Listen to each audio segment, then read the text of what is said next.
ಅದ್ಭುತವಾದಂಥ ನೆಲ. ಧರ್ಮ, ಅಧ್ಯಾತ್ಮ, ವಚನ, ದಾಸ, ಶರಣರ, ಸಂತರ ನಡೆದಾಡಿದಂಥ ಪುಣ್ಯಭೂಮಿ. ಅದರಾಗ ವಿಶೇಷವಾಗಿ ಕಲಬುರಗಿ ನೆಲದಲ್ಲಿ ಸೇಡಂ ತಾಲೂಕು ಅಂದರೆ ಬಹಳ ಒಂದು ಕಾಲಕ್ಕೆ ಸಾವಿರಾರು ವರ್ಷಗಳ ಇತಿಹಾಸವನ್ನು ಹೊಂದಿದಂಥ ಈ ನಾಡಿನಲ್ಲಿ ಕಲಬುರಗಿಗೆ ಅಷ್ಟೇ ಅಲ್ಲ, ನಾಡು ಮತ್ತು ದೇಶಕ್ಕೆ ಒಂದು ಸಂಸ್ಕೃತಿಯನ್ನು ಕೊಟ್ಟಂಥದ್ದು, ನೀತಿ ನಿಯಮಗಳನ್ನು ಕೊಟ್ಟಂಥದ್ದು ಈ ಸೇಡಂ ತಾಲೂಕು. ಸೇಡಿಂಬ, ಇದರ ಇತಿಹಾಸ ಸೇಡಿಂಬ. ಸೇಡಂ ನೆಲದಲ್ಲಿ ನಾವು ಹೆಜ್ಜೆಗೂ ದೇವಾಲಯಗಳು, ಗುಡಿಗುಂಡಾರಗಳು, ಸ್ಮಾರಕಗಳು, ಕೋಟೆ ಕೊತ್ತಲಗಳನ್ನು ನಾವು ನೋಡ್ಬೋದು. ಇವೆಲ್ಲ ಏನು ತೋರಿಸ್ಕೊಡ್ತಂದ್ರೆ ಭವ್ಯ ಭಾರತದ ಇತಿಹಾಸವನ್ನು ಸಾದರಪಡಿಸ್ತದೆ. ಹೀಗಾಗಿ ಬಾಬಾ ಸಾಹೇಬ್ ಅಂಬೇಡ್ಕರ್ ಹೇಳ್ದಂಗೆ ನಾವು ಇತಿಹಾಸವನ್ನು ಅರಿಬೇಕು. ಯಾರು ಇತಿಹಾಸವನ್ನು ಅರಿಯುವುದಿಲ್ಲ ಅವರ ಇತಿಹಾಸವನ್ನು ತಿಳಿದುಕೊಳ್ಳುವುದಿಲ್ಲ, ಭವಿಷ್ಯತ್ತನ್ನು ರೂಪಿಸಿಕೊಳ್ಳುವುದಿಲ್ಲ. ಅದಕ್ಕೆ ಸೇಡಂ ತಾಲೂಕು ಅಂದರೆ ಇದು ಕೋಟೆ ಕೊತ್ತಲಗಳ ಕೊತ್ತಲ ವಿಶ್ವೇಶ್ವರ ದೇವಾಲಯ ಆಗಿರ್ಬೋದು, ಬೇಲೂರು ಹಳೆಬೀಡಿಗಿಂತ ಒಂದು ಕೈ ಮಿಗಿಲೆನ್ನುವಂಥ ಪಂಚಲಿಂಗೇಶ್ವರ ದೇವಾಲಯ, ಮೇದಕನ ಚೆನ್ನಕೇಶವ ದೇವಾಲಯ, ಮುಧೋಳನ ಮಣ್ಣಿನ ಕೋಟೆ, ಆಳಿದಂಥ ಶಿಲಾರ ಕೋಟೆ ಆಗಿರ್ಬೋದು, ಶಿಲಾರ ಕೊಟ್ರಿಕೆ ಆಗಿರ್ಬೋದು. ಆಮೇಲೆ ಮೋತಕ್ಪಲ್ಲಿಯ ಬಲಭೀಮಸೇನ ದೇವಾರ, ಕಲ್ಯಾಣ ಚಾಲುಕ್ಯರ ಕಾಲದ ಭವ್ಯವಾದಂಥ ಇತಿಹಾಸ ಇರುವಂಥದ್ದು. ಆಮೇಲೆ ಅನ್ನ ನೀರಿಲ್ಲದೆ ಲೋಕ ಕಲ್ಯಾಣಕ್ಕೋಸ್ಕರವಾಗಿ ನಮ್ಮೆಲ್ಲರ ಏಳಿಗೆಗಾಗಿ, ಇಡೀ ಮನುಕುಲದ ಏಳಿಗೆಗಾಗಿ ತಪಸ್ಸನ್ನು, ತನ್ನ ಜೀವನದ ಪರ್ಯಂತ ತಪಸ್ಸನ್ನು ಮಾಡಿದಂಥ ಮಾತಾಮಾಣಿಕೇಶ್ವರಿ ಯಾನಗುಂದಿಯ ಕ್ಷೇತ್ರ ನಮ್ಮ ತಾಲೂಕಿನಲ್ಲಿರುವುದು ನಮಗೆಲ್ಲ ಹೆಮ್ಮೆಯ ವಿಷಯ.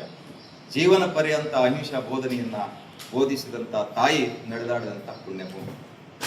ಇಷ್ಟೇ ಅಲ್ಲ, ಕಲಬುರಗಿಯ ನೆಲದಕ್ಕೆ ಒಂದು ಭವ್ಯ ಕೊಡುಗೆ ಕೊಟ್ಟಂಥದ್ದು ರಾಷ್ಟ್ರಕೂಟರ ಕಾಲದ ಏನು ಮಳಖೇಡದ ಕೋಟೆ, ನೃಪತುಂಗನ ರಾಜನ ಕೋಟೆ. ಇಡೀ ಭಾರತವನ್ನು ಆಳಿದಂಥ ಒಂದು ರಾಜಧಾನಿ, ಕಣ್ಕೊರೈಸುವಂಥ ರಾಜಧಾನಿ. ಜಗತ್ತಿನ 4 ಸಾಮ್ರಾಜ್ಯಗಳ ಪೈಕಿ ಮಳಖೇಡ ರಾಷ್ಟ್ರಕೂಟರ ರಾಜಧಾನಿ, ಇಂದ್ರನ ಅಮರಾವತಿ ನಾಚಿಸುವಂಥ ನಗರ ನಮ್ಮ ನಾಡು, ಅದು ನೃಪತುಂಗನ ನಾಡು ಆಗಿತ್ತು ಅನ್ನುವಂಥದ್ದು ಮಳಖೇಡ. ಹೀಗಾಗಿ ಮಳಖೇಡದಲ್ಲಿ ಕನ್ನಡದ ಮೊಟ್ಟ ಮೊದಲ ಉಪಲಬ್ಧ ಗ್ರಂಥ ಕವಿರಾಜ ಮಾರ್ಗ ಕೊಟ್ಟಂಥವರು ಕನ್ನಡಿಗರಿಗೆ ಹೆಮ್ಮೆಯ ವಿಷಯ. ಸೇಡಂ ತಾಲೂಕಿನವರು ಕನ್ನಡದ ಮೊದಲ ಪುಸ್ತಕ ಅದು ಕವಿರಾಜ ಮಾರ್ಗ ಶ್ರೀ ವಿಜಯರು ಕೊಟ್ಟಂಥದ್ದು ಅನ್ನುವಂಥದ್ದು. ಇಷ್ಟೇ ಅಲ್ಲ, ಗಣಿತ ಸಾರ ಸಂಗ್ರಹವನ್ನು ಕೊಟ್ಟಂಥವ್ರು ಮಹಾವೀರಾಚಾರ್ಯರು ಮಳಖೇಡದವರು. ಇವತ್ತು ನಾವೇನು ಗಣಿತ ಕಲಿಸ್ತೀವಿ ಮಕ್ಕಳಿಗೆ, ಆ ಗಣಿತವನ್ನು ಕಲಿಸಿಕೊಟ್ಟಂಥವ್ರು, ಸೂತ್ರವನ್ನು ಕಲಿಸಿಕೊಟ್ಟಂಥವ್ರು ಮಹಾವೀರಾಚಾರ್ಯರು ನಮ್ಮ ಸೇಡಂ ತಾಲೂಕಿನವರು.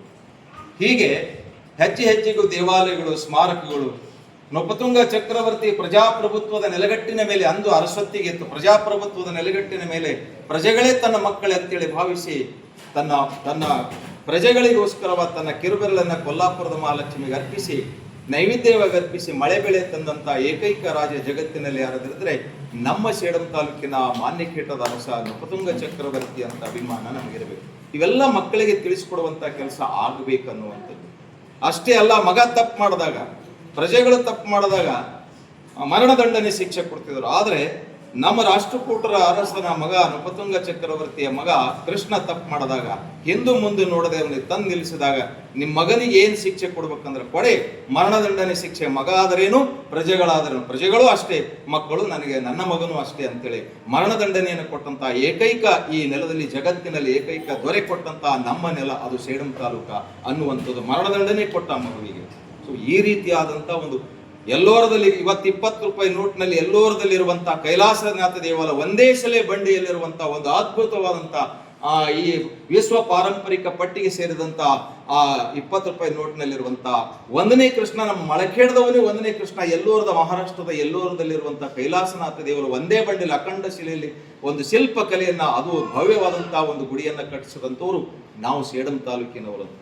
ಹೀಗೆ ಅದ್ಭುತವಾದಂಥ ಇತಿಹಾಸ ಇದೆ. ಈ ನಾಡು ನಿಬ್ಬೆರಗಾಗಿ ನೋಡುವಂತೆ, ಇಡೀ ಜಗತ್ತು ಈ ಸೇಡಂ ತಾಲೂಕಿಗೆ ನೋಡುವಂಥ ಭವ್ಯ ಇತಿಹಾಸ ಕಟ್ಟಿಕೊಡುವಂಥ ಕೆಲಸ ನಾವು ಶಿಕ್ಷಕರಾದಂಥವ್ರು ಮಕ್ಕಳಿಗೆ ಮಾಡಬೇಕು. ನಾನೊಬ್ಬ ಏನೋ ಹಿಸ್ಟ್ರಿ ಮೇಸ್ಟ್ರಿ ಇದ್ದೀನಿ, MA MPhil PhD ಮಾಡಿರ್ಬೇಕು, ಒಂದಿಷ್ಟು ಏನೋ ಹೇಳ್ತೀನಿ. ಈ ವಿಷಯವನ್ನ ನಮ್ಮ ಕ್ಲಾಸ್ ರೂಮ್ನಲ್ಲಿ ಹೇಳುವುದರ ಮುಖಾಂತರ ನಾವು ಯಾರಿಗೂ ಕಡಿಮಿಲ್ಲ, ನಾವು ಹೆಮ್ಮೆಯಿಂದ ಹೇಳಬೇಕು, ಗರ್ವದಿಂದ ಹೇಳಬೇಕು. ಹಾಗೆ ಬಿಜನಹಳ್ಳಿಯಲ್ಲಿ 12ನೇ ಶತಮಾನದಲ್ಲಿ ಅಣ್ಣ ಬಸವಣ್ಣನವರಿಗೆ ಆ ಹೀನ ಕುಲ ಅಂತ ಕರಿತಿರೋ, ಅಸ್ಪೃಶ್ಯರಂತ ಕರಿತಿರೋ, ಚಪ್ಪಲಿ ಹೊಲಿಯುವ ಕಾಯಕ ಯೋಗಿ ಎದುರು ಸಿಕ್ಕಾಗ ಭಕ್ತಿ ಭಂಡಾರಿ ಬಸವಣ್ಣನವರು, ಪ್ರಧಾನಮಂತ್ರಿ ಬಸವಣ್ಣನವರು, ಪ್ರೈಮ್ ಮಿನಿಸ್ಟರ್ ಬಸವಣ್ಣನವರು, ಫೈನಾನ್ಸ್ ಮಿನಿಸ್ಟರ್ ಬಸವಣ್ಣನವರು ಎದುರು ಬಂದಾಗ ಅದಕ್ಕೆ ಹರಳಯ್ಯನವರು ಶರಣಂದಾಗ ಬಸವಣ್ಣವರು ಕುದುರೆ ಮೇಲಿಂದ ಇಳಿದು ಮಹಾನ್ ಶರಣ ಹರಳಯ್ಯನವರೇ ನಿಮಗೆ ಶರಣು ಶರಣಾರ್ಥಿ ಅಂತಂದು. ಸೊ ಈ ರೀತಿಯಾದಂಥ ಆ ಶರಣಾರ್ಥಿ ಅಂತ ಪರಿಕಲ್ಪನೆಯನ್ನು ಕೊಟ್ಟಂಥವ್ರು ಸೇಡಂ ತಾಲೂಕಿನ ಜನ ಅನ್ನೋ. ಹೀಗೆ ಆ ಪಾದುಕೆಗಳು ಬಿಜನಹಳ್ಳಿಯಲ್ಲಿದೆ ನೋಡ್ರಿ. ಎಂಥ ಭವ್ಯ ಮಠಮಾನ್ಯಗಳಿರುವಂತಹ, ಏನು ಇವತ್ತು ಉರ್ಲಿಂಗಪೆದ್ದಿಯ ಮಠ ಕೋಲ್ಡಾದಲ್ಲಿದೆ. ಉರ್ಲಿಂಗಪೆದ್ದಿಯ ಮಠ ಒಂದು ಕಾಲಕ್ಕೆ ಏನು ಮನುಷ್ಯತ್ವಕ್ಕೆ ಕಂಟಕಕಾರಿಯಾದಂಥ ಒಬ್ಬ ವ್ಯಕ್ತಿ ಬಸವಣ್ಣನವರ ಪರಿಸರದಲ್ಲಿ ಬಂದು 770 ಅಮರಗಣಗಳು, 1,96,000 ಜಂಗಮರ ನಡುವೆ ಬಂದು ಆ ವ್ಯಕ್ತಿ ಕಳತನ ಮಾಡುವುದನ್ನ ಬಿಟ್ಟು ಮಹಾನ್ ಶರಣನಾದ ಉರ್ಲಿಂಗಪೆದ್ದಿಯ ಮೊಹಮ್ಮದ್ ಅನ್ನುವಂತ ಒಬ್ಬ ವ್ಯಕ್ತಿ ಎಲ್ಲಿಂದ ಬಂದ್ರು, ಮೊಹಮ್ಮದ್ ಅನ್ನುವಂತ ಒಬ್ಬ ಅಫ್ಘಾನಿಸ್ತಾನದಿಂದ ಬಂದು ಮರುಳು ಶಂಕರ ದೇವನಾದ. ಹೀಗೆ ಶರಣ ಪರಂಪರೆ, ದಾಸ ಪರಂಪರೆ ಇರುವಂತಹ ಈ ನೆಲದಲ್ಲಿ ಹುಟ್ಟಿದೇವಲ್ಲ, ನಾವೆಲ್ಲ ಪುಣ್ಯಶಾಲಿಗಳು ಅನ್ನುವಂಥ ಮಾತನ್ನು ಹೇಳಿ ನಿಮ್ಮೆಲ್ಲರಿಗೂ ಶರಣಾರ್ಥಿ.